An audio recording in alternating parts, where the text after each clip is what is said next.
So hello folks, welcome to this month's session of the Contact Center Network. And you might be on old time or you might be on new time, but we're exactly as we are expected to be at the time that it's said that it should be. So it's really good to be here, and I think we've got some awesome panel guests today that I'd love to introduce you to. We're tackling the topic of emotional intelligence and trust in leadership.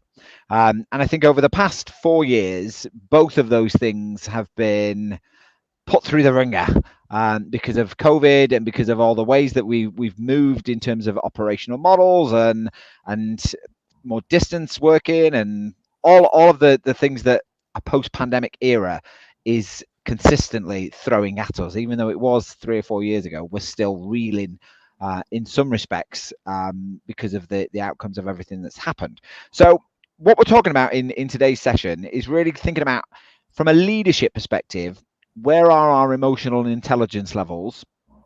And from a trust perspective, how big is that chasm starting to become when we're dealing with agents or dealing with people in the business on a remote or hybrid basis? Are we starting to see that kind of trust level and that bridge between great conversations start to diminish because of the ways of working? And to help me tackle both of those topics of conversation are my awesome panel guests, and I'm going to come straight to Sandra first, because you have been up probably the earliest of us all, and you're dialing all the way in from Canada. So thank you very much for joining us. And we've got Kay Little Ales as well. So I'll just hand over to both Sandra and Kay to give a little bit of an introduction to who they are, what your fields and specialisms are, and a little bit of a background. So Sandra, we'll start with yourself. Give us your elevator pitch. So I am an emotional intelligence coach. I studied with Daniel Goleman and his faculty a number of years ago, went through a year and a half's worth of training. And that was the icing on the cake for me, because I had written about emotional intelligence about 25 years ago when Daniel Goleman's book had first come out, but I hadn't practiced it. And then when I actually became a coach, I had this epiphany. Hey, we need more emotional intelligence in customer and employee experience. So I do a bit of that, and I do some consultancy and some training. And I'm just really excited to be here. So thank you very much for inviting me. Brilliant. And we are really pleased to have you, because you're going to bring a really interesting perspective to what will be an interesting topic. And Kay, I'll hand over to yourself for your little intro, your elevator pitch. Hit me. Thank you. I've got to follow Sandra now. So, Sandra, thanks again for joining us all the way from Canada. I am very envious there. So, for those of you that have not met me before, I'm Kay Little Ales, and I am the founder of TP Training and Coaching. The name TP derives from my ancestors that are apparently Cherokee Indian. And the thinking behind it is that we can build a community where wherever we are, if we have and possess emotional intelligent traits and practices, which I'm sure we'll get such a lot from Sandra today. So I run a training organisation that helps a lot of companies in different sectors, but then I also am classed as the imposter coach. A lot of the work that I've been doing has been within executive teams and 18 to 24-year-olds that leave university and have this disparity of, okay, I've studied, I have this degree or this master's, and then I've got this self-esteem issue because I've never been in work. So I think there's going to be some really interesting conversations today. Thank you. Yeah, definitely. So two very experienced people to help us navigate some of the topics that we've got today. So without further ado, I'm going to jump into it. But what I would invite anybody, if you are listening, so if you did tune in at 1 o'clock and we're expecting this to start at 1 o'clock, something went wrong in LinkedIn, and it was scheduled for 1, but it actually then happened at 2. So if you're here at 1 and you've rejoined us at 2, thank you very much for sticking with us. If you've joined us for 2 o'clock, say hello and drop us a comment into the comment section on LinkedIn, and maybe something that you're looking to cover today, or something you'd like for us to broach on the topics of either emotional intelligence or trust in leadership today? If you've got some of your own stories and some of your own experiences, this is a great community in which to share. So drop something into the chat if you think of something as we're discussing and you think it might be relevant.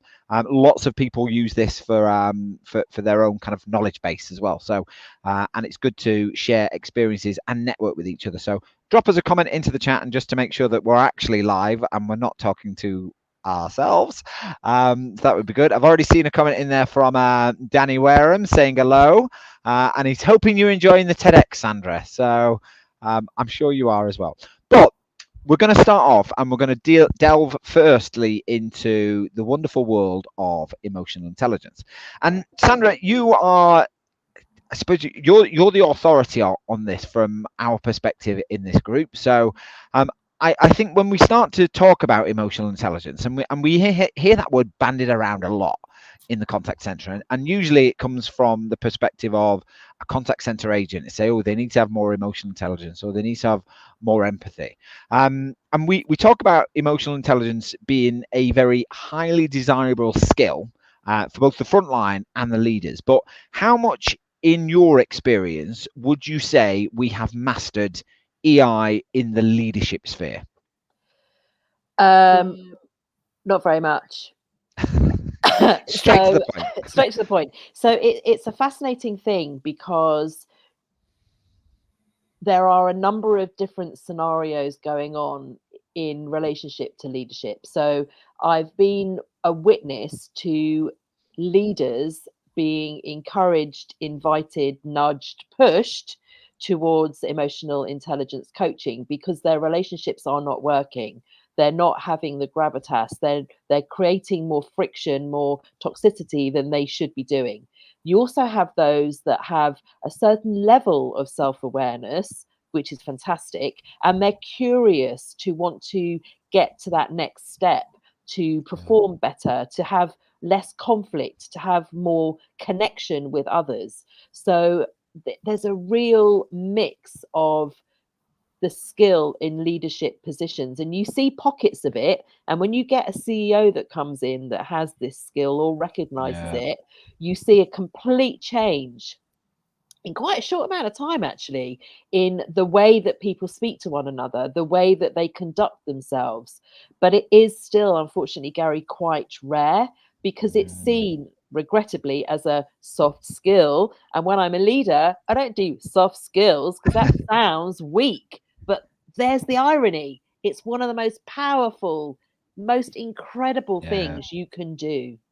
Yeah, and you know, it's interesting there. You talked about emotional intelligence across the levels, and actually, if you've got a highly emotional intelligent CEO, do you think that naturally cascades down through the different levels within the organization, or do you think it still needs to be pulled kicking and screaming for other people?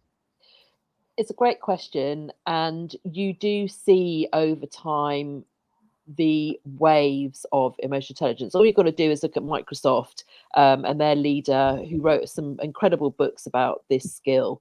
I would say that often when you get to perhaps heads of a particular level, sometimes it gets blocked because they don't have the opportunity, they don't have the freedom, they don't have the time, they don't have the energy to exercise and practice this skill. So sometimes you have the leaders that are up for it, it kind of gets practiced a certain amount. Those that are absolutely determined, and I've seen this in a couple of occasions where it's kind of top down and bottom up. So they invest in their frontline staff to start practicing this thing. But of course, we all know that unless you have full support throughout, it doesn't thrive as much as it should, because this isn't a half-day workshop. This is a choice you make for how you live your life.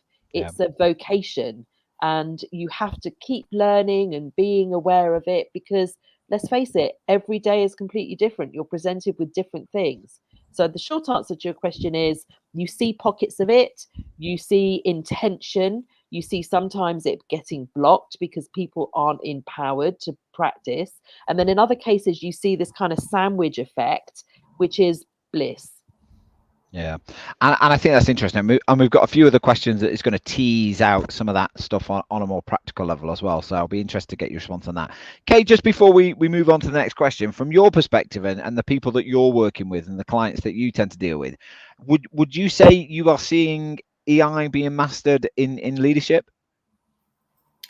Sandra's hit the nail on the head from a academic perspective and a theoretical perspective and experience there. And it's what I'm noticing is that there's one leader, okay, and she's called Claire Wilkinson, and we've been spending time with a company called Viona, and I'll speak quite openly, and she calls it effort leadership, and she's quite right. And what she says is that if we plan in meaningful conversations, diarised conversations that have to take place, and I use the word have to because it's a habit change, this, then what happens is, let's say it's the 1st of May.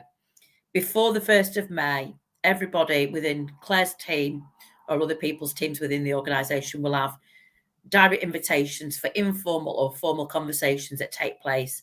And that, for me, is the first shift in the effort that somebody recognises that they need to put in. And I think that plays a significant part in organisations at the moment, that is one element of emotional intelligence, just by recognising it and going, actually, these conversations that I'm having need to be meaningful. And I loved how you said it, Sandra. It's seen in some organisations as fluffy, interpersonal skills. It's actually not. It is a skill, but it's the way that we think. It's a lifestyle, as you say.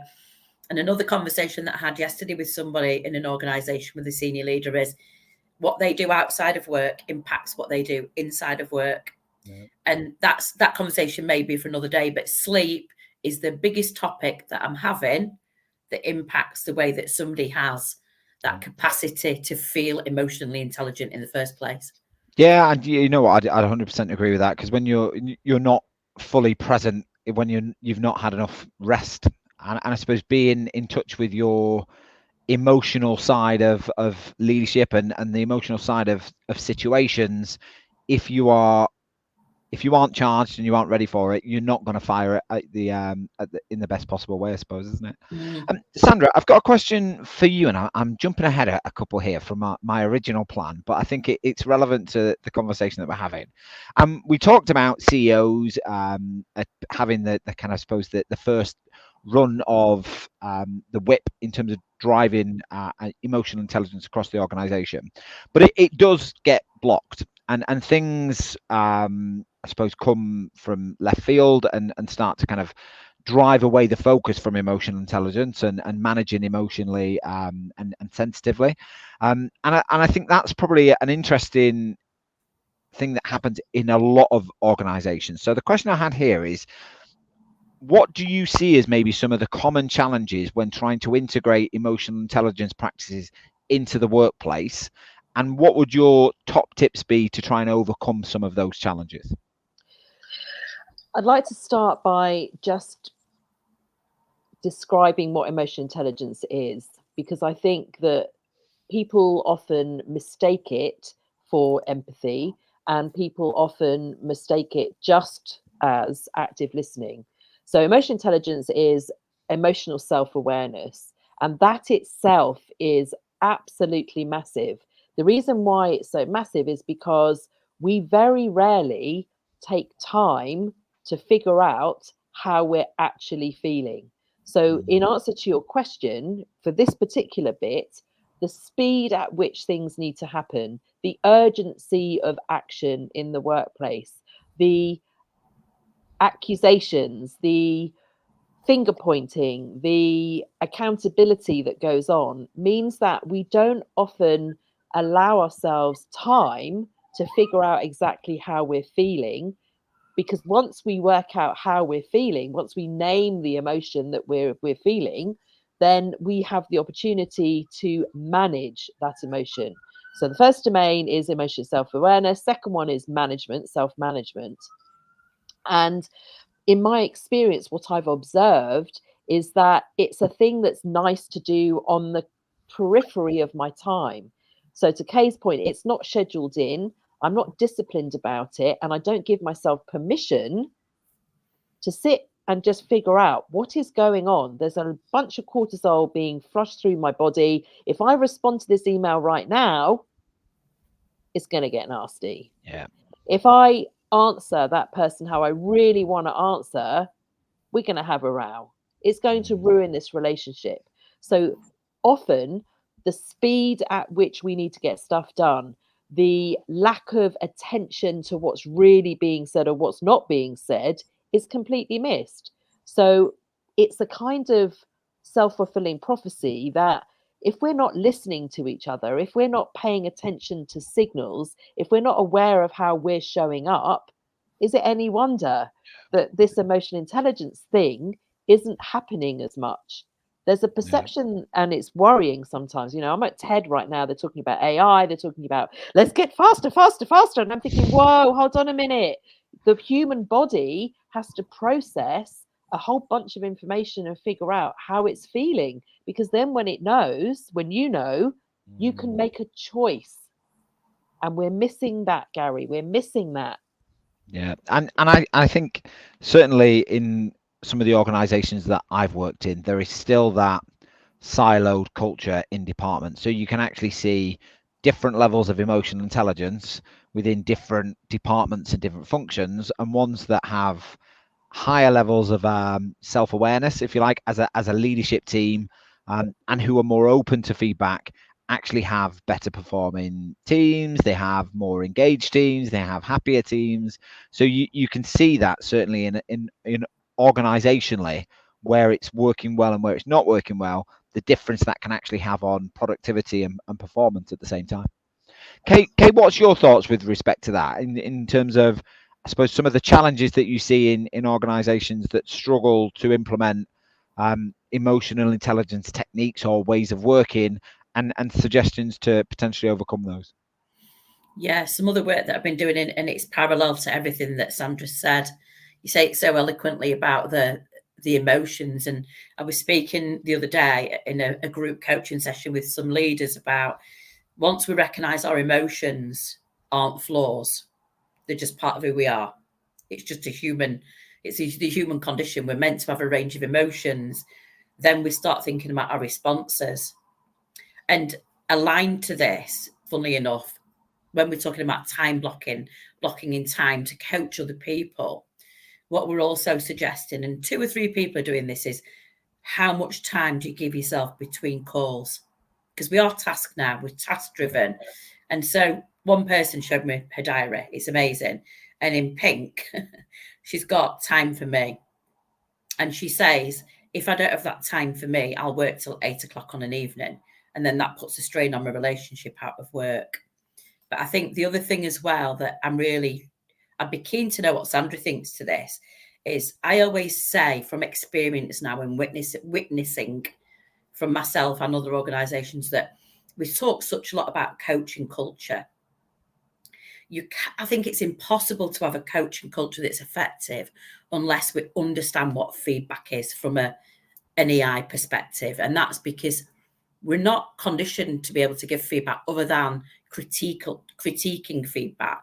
I don't see many people saying, well done for that. That was amazing. Because we don't celebrate enough, we find it then difficult to give feedback, because feedback is perceived as critique, when in actual fact, feedback is an opportunity to be bold and kind, and use radical candor. So Becky Irving, for example, who's superb as a coach and a leader, she talks about radical candor. You know that you're going to sit with Becky at some point, and she might give you some information about yourself that is a little bit, it's a bit of a blind spot maybe, but she's still going to enable you to leave motivated, because she's aware of how that might trigger something in you. And that then builds trust. So it aligns to everything that Sandra said. It's, understanding your own emotions is a practice, and it's a practice that needs to take place. And you make a really interesting point, Kay, and I think it's just sparked my mind into the clipboard down moment. And I'm going to come to you for this one first, Sandra, is to say, right, we've talked about emotional intelligence in different leadership roles, and we've talked about it across CEOs and heads of, who has the biggest impact, would you say, if we can nail emotional intelligence in the right way and we can get leaders operating on a self-aware plane? Who do you think organizationally has the biggest impact on our team's ability to change if we can nail emotional intelligence? Sandra, I'm going to come to you with that one first, and then we'll see what you think. I'm not sure you're going to like this answer. Sorry, but there isn't one answer to that, and the reason why there's no one answer to that is because when I work with organizations, I get them to do stakeholder mapping. I get them to reflect upon those people who have power and they have intention and they have action and they're drivers and they're the kind of sonic boom within the organization.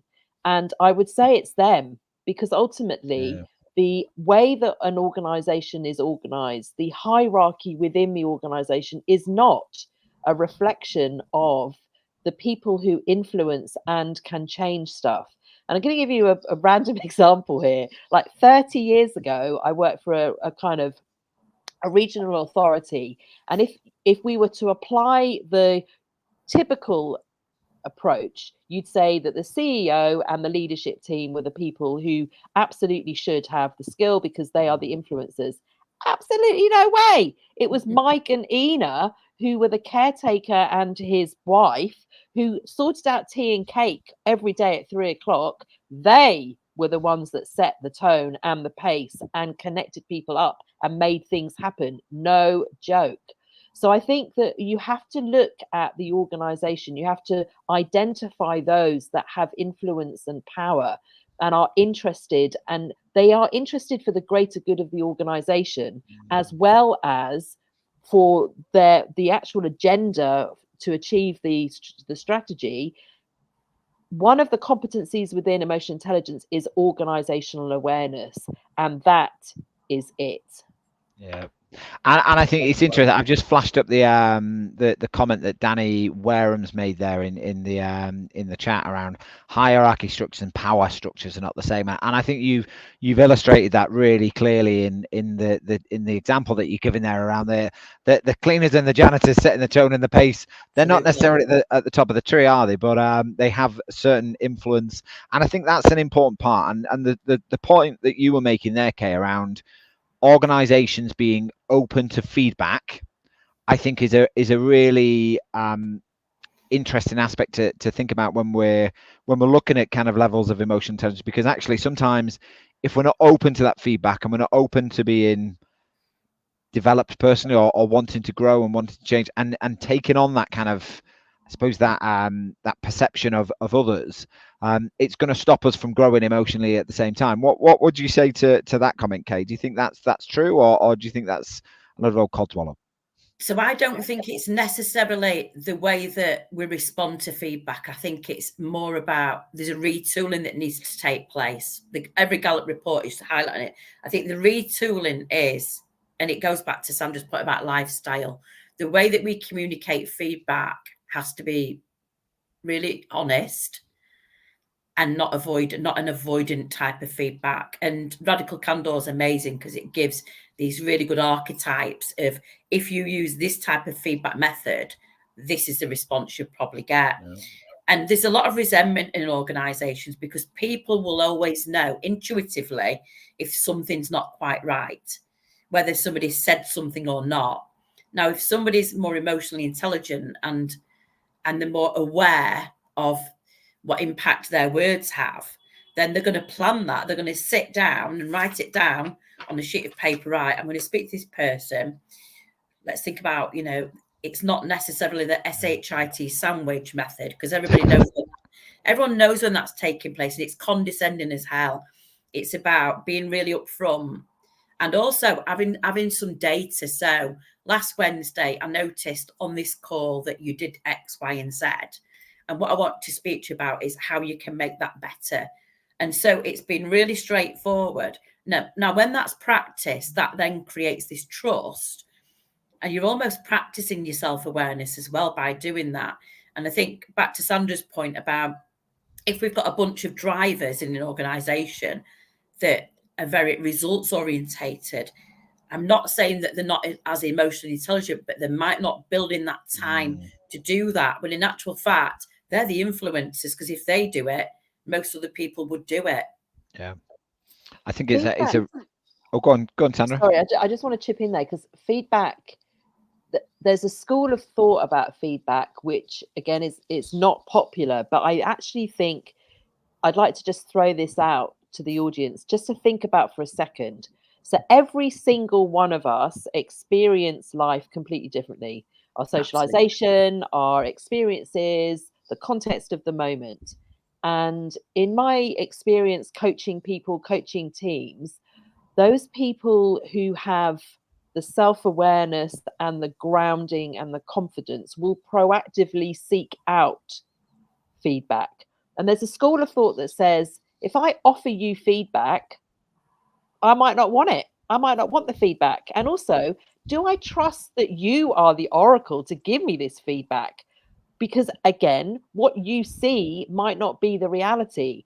And why would I do what you're telling me to do? Because you see it completely differently to me. So what does all of that mean? It means that in emotionally intelligent organizations, people are actively seeking out feedback. They want it, they ask for it. And there's a theory that says the culture, when people ask for feedback, is far more healthy than an organization where individuals offer or give feedback. Because it's a bit like, who are you? Who are you to tell me? You're an idiot. So why would I listen to you? That kind of thing.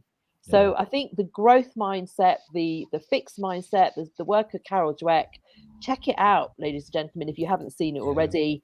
You really have to consider how people will receive it, and whether or not you're doing it with good intention and your own self-awareness to say, is this actually just my beef, or is it actually important to the organization? Sorry, Gary, I just had to put that little bit in. No, I think that's a really really valid point, and I think it's I mean, Danny makes a point in the comments, is he advocates for asking for advice rather than feedback, and again, I think the semantics around that are important, because actually people perceive advice and feedback in different ways, as you said, Kay. I've got a couple of final questions for yourself, Sandra, before we move into more kind of the trust, and I think these things overlap to a certain extent. But when organizations, I suppose, implement effective strategies for their leadership team around emotional intelligence, what would you say is the impact or the success of those types of initiatives, and what is the, I suppose, the return on investment of EI, if that can be said? Crikey, are you ready? So there are significant case studies that continue to pop up that prove you're less likely to have a heart attack and a stroke if you practice this. Wow. We know from the legal profession, particularly in the States, you will be more healthy if you practice this thing. That's a trump card. You will make more money, because salespeople who practice emotional intelligence can pick up on all of the signals that people give. They know when to follow the process and when to just rest for a minute and connect. They know to identify and seek out phenomenally brilliant questions that build much stronger relationships, because ultimately, while many organizations, when they buy, they're looking for cost, do I honestly trust the individuals that are sat in front of me? That we know that significant brands can make up to £100,000 more per salesperson than those that do not have emotional intelligence. And the fact is, between 85 and 90% of our performance comes down to EQ, which is the argument that was raised like 25 years ago, where Goldman said, yeah, okay, IQ, fine, but it's mostly fixed. There can be some movement, but EQ is where it's at, because you can change it. You can make a shed load more money. You can be promoted more often, and life is just easier for you. Life's just peachy. So if you were to give any advice to leaders, other than booking a one-to-one session with yourself to discuss how you can support that, if you were to give some tips to leaders wanting to improve their levels of EQ, their emotional intelligence within their teams, what would some of those, I suppose, initial steps be that they need to think about in order to shift the needle? So I'm going to suggest a couple of things here. And actually, I did this exercise 2 days ago in a room full of strangers, and it was a phenomenal journey. Take two people who work together. So you've got a team of, say, 10 or however many, get individuals to sit facing one another. Get person A to speak for 2 minutes to person B, and get person B to say absolutely nothing and to show no emotion at all. Then switch it round. In that moment, you will see how human brains connect, how individuals say more than they've ever said to anyone before, because the level of trust, the understanding that you can be present in a space for someone, and you also recognize the fact that we do need to listen very intently, but also signal so that people open up more and they feel recognized, significant. So that's one exercise. The other thing is journaling. Sounds boring, sounds laborious, but if you just make a note of how you feel each day, you build something called emotional granularity, which means that you're able to firstly process how you felt, plus you understand far more about what triggers you. And thirdly, you start to understand far more about how your brain works. Because the fact is, it's in our heads. We can't take it out and look at it and go, oh, very interesting. So by writing a journal, you're doing far more to understand what's actually going on. And when we've already covered this, once you actually are able to label the actual emotion that you're feeling, you then are able to master self management, which is how you show up. No one likes the person slamming the doors and back in the desk, but that's how our brains are designed. And I talk about this a lot in some of the conversations that I have in leadership teams, is to say the contact center leader has the ability to make or break 10 to 15 people's day differently. So I think having some of those skills there and doing some of those practices that you've talked about can make the difference between a high performing team and a team that's like, oh, head down, the boss is in, and don't talk to him because they're in one of those moods conversations. So I think that's some really good tips there. Kate, I just want to shift the lens on to yourself and some of the work that you're doing as well around kind of trust in leadership. And I think there is an interesting debate about trust levels and whether you work remotely, hybridly, or within four walls, and especially in kind of I suppose a post-COVID environment. So, question: how do you think, I suppose, COVID and the post-COVID environment has changed our connection with teams and those trust levels that we see within leadership? Can I just build in on some of the themes that we've talked about? Great question. I will just say, I'll reiterate with something. I agree with what Danny said and Sandra there. Feedback, we don't even really use the word feedback. We use open conversations. And I'm going to talk about that just shortly. So you're right. I think just the word feedback is in itself, it sounds demeaning in itself. So, but yeah, thanks for that, Danny. Thanks for that comment. So in answer to your question, I think part of the trust levels within individuals and organizations is challenging because there's a social human disconnection that's taken place. And if we think about the trauma triangle that we always speak about, Gary, if we think about everybody's routine March 2020 prior to that, I've got statistics that back this up. On average, a human being that is working hybrid walks 240,000 less steps per month. So there is less release of oxytocin, endorphins, and dopamine, and we're not as balanced as what we were because we're not as connected as what we were. So there's a reason that trust levels are being challenged, and I think there's trust and something else. So for organizations that are trying to build that trust up, what they're trying to do is engage more with their teams. And now what I'm seeing taking place, and I'm doing a lot of, is I'm doing a lot of lunch and learns. We've got the learning at work taking place, and I'm doing 3 lunch and learns. Guess what we're talking about? Trust. And we're bringing emotional intelligence into it. And so what we're going to be doing is activities around, okay, what were you doing in March 2020 that worked for you, that enabled you to feel more connected? What is it that's missing? And the thing that's missing is praise, recognition, and effort leadership. It's all those 3 things, no matter who I am speaking to.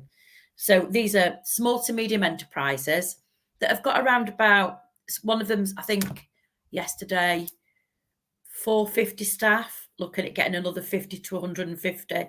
One's got 100 staff. Now, you can only imagine that's a family-orientated business that's had all these deep connections, these inner jokes, these water cooler conversations, and all of a sudden they've gone. Yep. And all of a sudden we're not releasing this dopamine that we were, and we've got this oxytocin happening, and it's a big thing, and me included. So trust comes from the effort that they see. And then I think it becomes contagious. And that's what I'm saying. From a practical perspective, it's a quick fix that needs to continue, because Sandra's points are really valid about it has to be consistent. It's not just where it's an effort where somebody knows it's an effort. It's an effort for that leader, for example, that needs to create that habit. It needs to become the norm again. And I think you make some really good points there, Kay. And I think some of the statistics that I've seen, I think it might have been a Gallup report or something, was that around like 75% of contact center agents don't trust either their direct line manager or their senior managers in the workplace. And I think that's a really frightening space to be. And I think we always talk about this word psychological safety, and do people feel comfortable and confident enough to talk to their leaders about personal and sensitive things? And I think there's 2 things that I think that level of, I suppose, or that lack of psychological safety and those low levels of trust drive, and I think that impacts on customer satisfaction, and I think it impacts on employee engagement. So Kay, from your perspective, how do you think trust-centered leadership influences those kind of key performance metrics that we look at as an organization around customer satisfaction and employee engagement? And Sandra, I'd welcome your input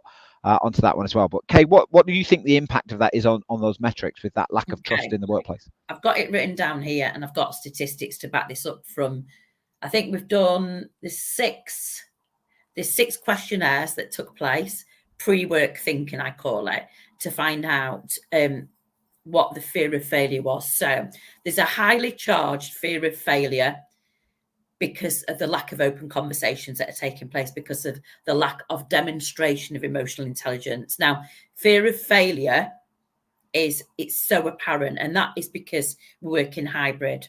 So the validation levels, the external validation that give people that, oh, I've done really well, and I'm getting this coaching, and I feel like I've got this inclusivity and I've got this engagement, is not taking place. Because if it's taking place hybrid, and it's a matter of a leader jumps on a call with someone and goes, how's your performance this week? Why haven't done this? Why have you not done that?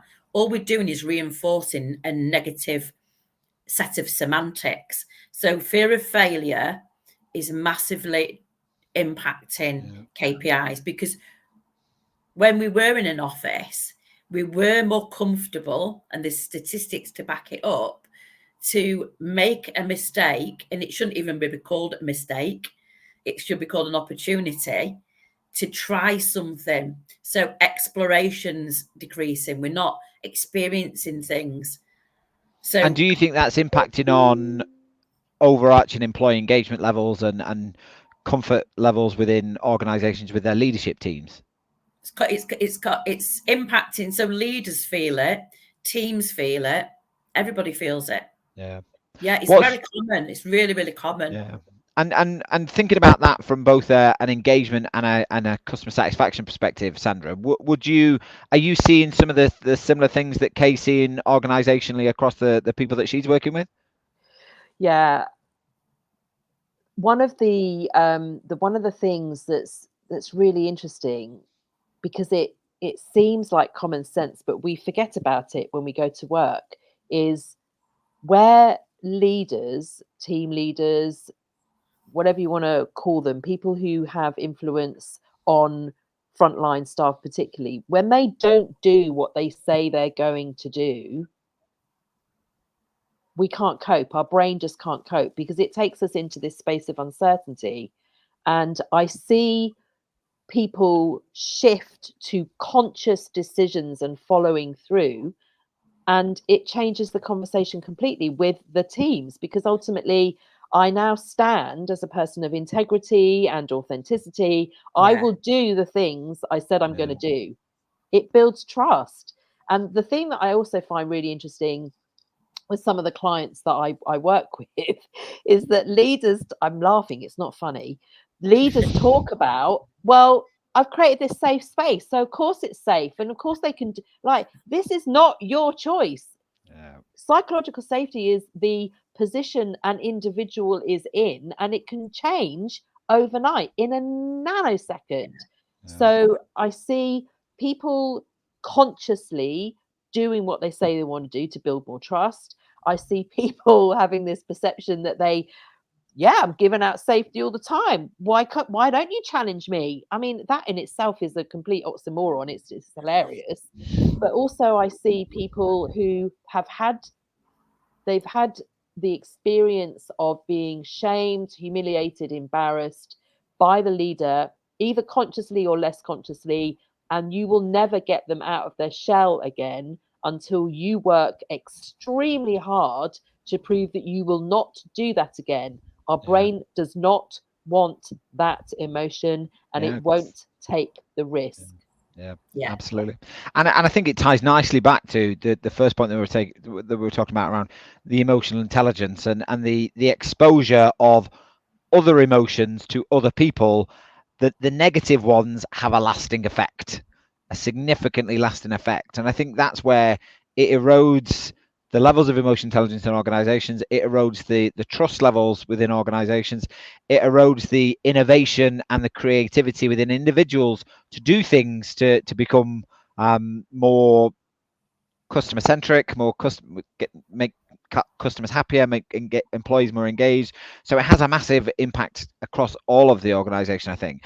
And Kate, I know you were talking there about some of the, I suppose, the strategies and the coping mechanisms that employees and leaders can use to have more open conversations. If you were to think about any other strategy or strategies that you've seen that work well, that help build and foster a culture of trust and better ways of working, specifically more in a remote or a hybrid environment, what are some of the strategies that you're seeing organizations employ to help bridge that gap? Yeah. Okay. So I'm gonna use this phrase that I've coined. It's called joy drain. So at the moment, we've got our values here, we've got who we are and our values and our beliefs, and then we have our job. And some of what we're doing it's not balanced at the moment. There's this off kilt thing happening at the moment. So there's this joy drain happening, and it's everywhere. So if we think about joy empowerment, how do we empower joy? Okay, so people like to do something that's solution based. They like to feel that they've had a purpose. And if they're working hybrid, Jimmy Hosang is fantastic at this, Gary. So when I first met Jimmy, and if nobody knows him, he is I think you'd refer to him as the MD of Modular Analytics. CEO of Mojo CX now. They've had a rebrand. Yeah, if he's listening, he'll love his name being mentioned. And he does, and it's not the correct terminology, but you'll get why he calls it. He does hackathon days. So once a month, he and his team will go, right, they'll know about it. There's an agenda. Okay, you've got 2 hours as a team. We've got this company problem. We'd like you to formalize a solution and then play that back to the senior leadership team. And for me, Sandra's hit the nail on it. It's simple stuff. It's really simple stuff that we just need to do more of. And then it creates this space of actually, I'm engaged. I feel part of something. I feel very proud that I've done something. But then the important part that creates trust is then they go away and do something with it. Yeah. And it feels like it's that empowerment piece to be able to give people the confidence that their voices are heard, and then when it's actually delivered on, they're trusted to be able to go away and create a solution that's going to help contribute to the wider success of the business, and that can only amplify more engagement across the organization, surely. You can do it with all kinds of things. I mean, you can do it as a group. There's a lot of self-reflective coaching taking place at the moment. There's a lot of self-reflection, or some organizations are calling it self-leadership. I'm hearing that a lot at the moment. And I think it goes back to that. I want to feel part of something. I want to have a sense of belonging. Yeah. And I think that has a massive impact. Yeah.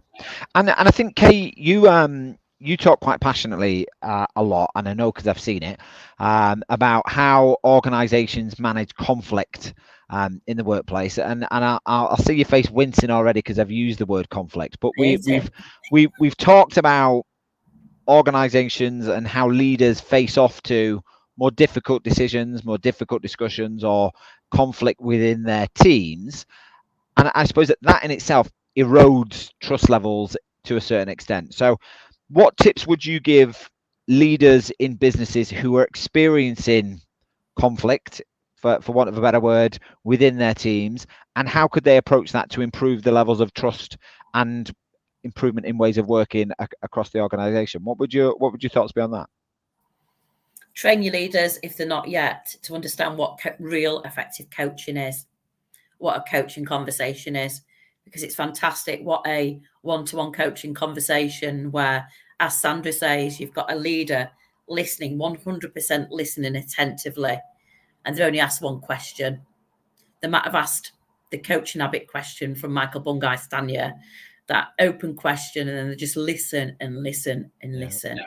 And I think we have to start off with practical stuff, amongst other things.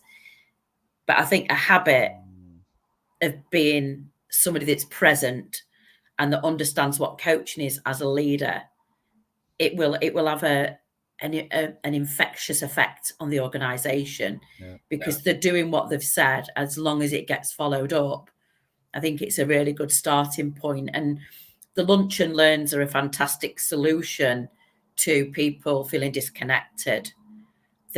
Because conflict, which I don't like the word, people might argue with it, but I think it's a different way of thinking. I refer to it as we all have different ways of thinking. And as Sandra said, our experience in this world is very different. Thinking about the map is not the territory. Well, my map is very different to yours. We speak very differently and think differently, Gary, but we're harmonized because you get me to think differently. So it's inviting someone to feel comfortable enough to say what it is that they need to say without it being an issue and without it feeling like it is conflict.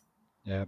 And I suppose that conflict situation, Sandra, from an emotional intelligence perspective, using that word conflict, a bit like what we talked about with the word feedback, actually can trigger some very negative things. When actually not all conflict is negative. What would your thoughts be on that whole conflict resolution piece that organizations can look at from an emotional intelligence point of view? So when people practice the skill of emotional intelligence, they are able to hold challenging, uncomfortable, progressive, helpful conversations. And conflict does exist. The majority of time, conflict comes about through not understanding, misinterpreting, and not being curious and open to receiving the information that's being presented to you. And I think that I've worked with some incredibly emotionally intelligent people, and we could be having what others might perceive as a massive row about something. But at the end of something, because it's been respectful, we've come at the best conclusion known to man, because you've got to work through those things. But here's the thing: if you don't practice the skill of emotional intelligence, it suddenly becomes personal.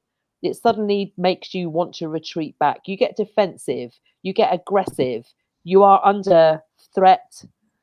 The whole fight, flight, and whatever it is, freeze comes into play, because our biology means that we will naturally get into a state of closing down rather than sitting in the space saying, this person's challenging this for the sake of the organization. This is not a personal attack. Yeah. But because our brains are beautiful, messy, and ridiculous, we will jump straight into close down, protect yourself, and do a runner. Whereas when you're emotionally intelligent, you work through that. You work through that discomfort. Yeah. And people who are able to hold that space and say, this is incredible. Thank you. Thank you for allowing me to share my thoughts. And I think I've heard this from you. Those organizations will be the ones that are innovating. They're the ones that will survive the amount of change required and the disruption that is happening every single second. And you know what? I think there's a real interesting debate that I see when I'm talking to leaders at the moment, and when they're giving feedback and when they're coaching. Generally, it's coaching around things that need to be improved upon. And I think the shift from an emotional intelligence perspective, and I think where organizations can start to see that ramp in terms of improvements in performance, is when they start to think about how individuals focus on their strengths and looking at strengths-based coaching. And I know that's something that you're really passionate about, Kay. How does an organization that wants to focus on their strengths and coach off the back of their strengths start to think about that to help shift that, I suppose, that leadership bridge to improve trust, to improve emotional intelligence, and to get people thinking from more of a strength-based position? It's effort. It's effort, and I think like a starting point that we've taken with an organisation in Manchester, a fibre provider, is we were in a room with all the SLT and SMT, and we drew a circle and we asked everybody to place a post-it note of 2 key strengths of each of the team members into the centre of the circle, and they did, with a name on it. And then we said, okay, on the outer circle, we want you to just write one area of what you perceive as being their development area. This was a fantastic exercise. Then we looked at the development areas and we said, okay, so tell me why they need to develop that. And this goes back to exactly what Sandra was saying. And there was 4 out of 8 people that said, actually, they don't. That's just my perception. I think that they need to be good at it because I know I need to be good at it. So what it highlighted actually was not everybody has to be really good at everything. In fact, it's impossible for us to be that way. It's quite a scary place for some people, though, because we've always operated with operational excellence, competencies, and these competencies are what we measure people on with their one-to-ones and PDRs. Now, that is for another conversation, because operational excellence is sometimes the cause of the issue, if we look at it in a bit of a deeper level. But strengths-based is understanding, I'm a leader, I'm very good at this. I'm not amazing at Excel. I'm not very good with data. However, my team members are. And so I think there's a bit of vulnerability there for leaders with not great experience in being emotionally intelligent and comfortable in not being amazing at everything. I think that's a cultural. There's a lot of work there. And you know, I've done bits of training in the past for sales teams around the trusted advisor, and some of the things that you're talking about there when you talk about how do customers respond to salespeople. So how do people kind of become more open to buying through the trusted advisor framework? And the name of the person who wrote the trusted advisor will come back to me. So if anybody can give them a credit before I remember it, please do shout out. But it talks about that whole piece around credibility, about reliability, around intimacy with the customer and the relationship you have with your customers. But I think all of that can be applied in the same vein to the relationships you have with your team. Are you seen as a credible leader? Are you seen as a leader that you mentioned there, Sandra, that is reliable and does what they say they're going to do? And actually that intimacy piece is around how much of a connection do you have with your teams, to your point, Case. So what is the level of connectivity that we've got with people organizationally? And then underpinned with that is, where is our level of self-orientation as an individual and as a leader taken to your point, Sandra, around self-awareness, is where is that orientation coming from? Is it low or is it high? Is it all about me or is it all about the team? And I think when we start to unpick that and think about that in a leadership context, the trusted leader advisor / framework, or whatever you might want to, the new patent might be, I think it really makes sense to kind of say, right, those are the core pillars and the core pieces that influence how somebody's going to engage with you. What's your thoughts on that, Sandra, as a new school, new framework of thinking? Does that resonate with some of the stuff that you've seen in organizations? So let me just play that back to you. Are we talking about a CEO taking a position of a trusted advisor, leader, stroke something else? Is that what we're saying? I think that could be a new school of thought for leadership, is to say, how do you turn the trusted advisor framework into the trusted leader framework? Yeah, I think it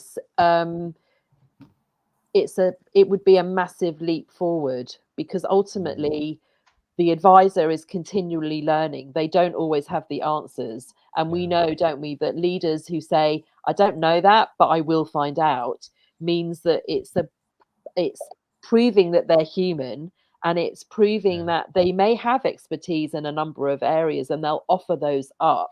And there's another section in here which kind of draws on what Kay was talking about with coaching.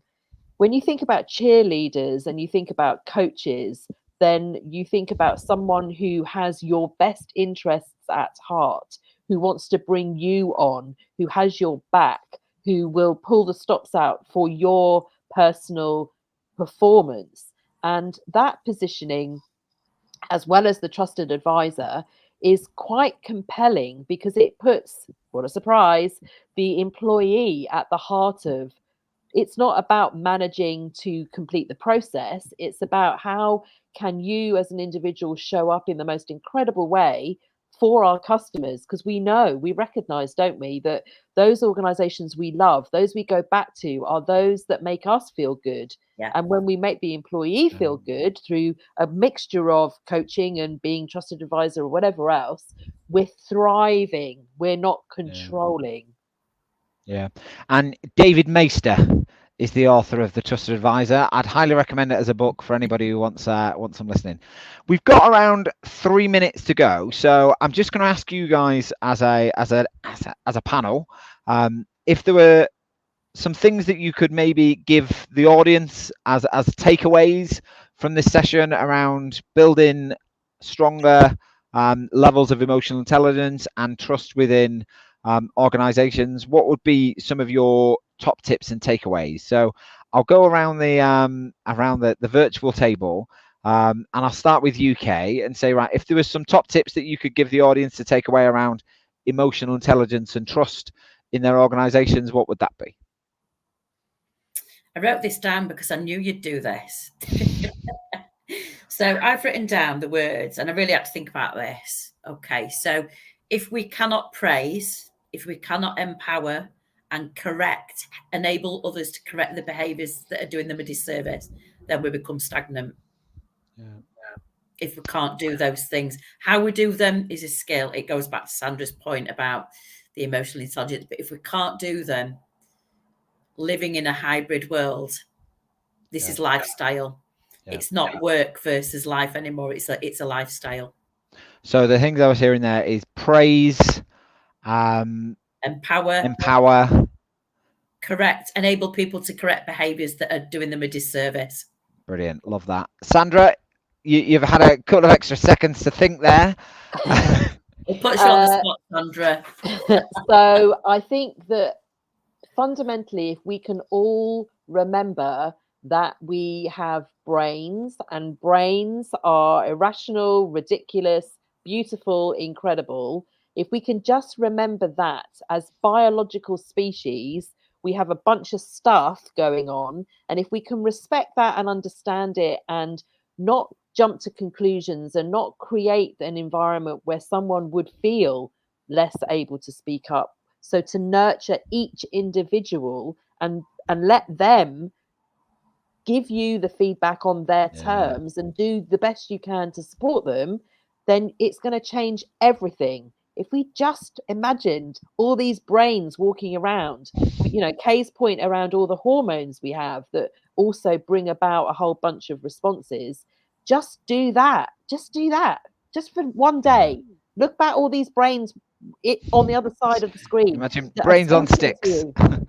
Whatever works for you, but ultimately that is a game changer. Yeah, brilliant. Well, all that's left for me to say from here is huge thank you to my two panelists, Kay Little-Hales from TP Training and Sandra Thompson from the EI Evolution. I think that's been a fantastic discussion. I'm going to turn a lot of what we've talked about today into an article and summarize it back, because I think we've done some really brilliant pearls of wisdom, and I'll credit you both in the articles as collaborators, so thank you very much for that. If anybody does want to reach out to Kay and Sandra, best way to reach you, Sandra? LinkedIn. I'm there most days. Brilliant. Best way to catch up with you, Kay? Same, LinkedIn. Oh, brilliant. The miracle of LinkedIn brings us together as a community. Fantastic. Well, thank you very much for joining, and everybody for tuning in. There's been some really great comments made in the chat as well, which is always really useful to see. I'm going to ask my panelists to stay on just for 60 seconds more, just so I can say a personal thank you. But that is the end of this month's The Contact Centre Network. I've been Kerry Gormley. You've all been superstars. That's the end of today's episode. Thank you very much. Take care. Bye-bye.